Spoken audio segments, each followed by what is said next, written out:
Meron pong katotohanan ang kasabihan na nagsasabi, ang mga taong galit sa mga nagsasabi ng katotohanan, yun ang mga taong nabubuhay sa kasinungalingan.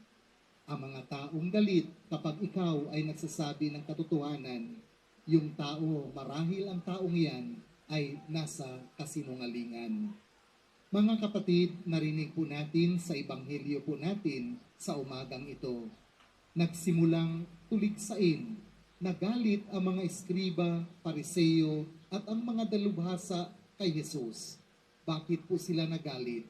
Sapagkat pinagsabihan sila ni Jesus sa kanilang mali, ang kanilang pagkukunwari at pagiging ditapat sa kanilang mga tungkulin.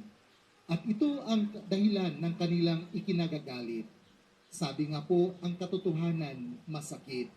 Pero, alam niyo po, bakit patuloy si Jesus na tinuligsa, tinuna niya ang mga dalubhasa na mga kautusan at mga eskriba? Sapagkat nais ng ating Panginoon na ma-realize na mga ito ang kanilang pagkakamali at hopefully sana magbago sila kapag maituro sa kanila ang kanilang pagkakamali.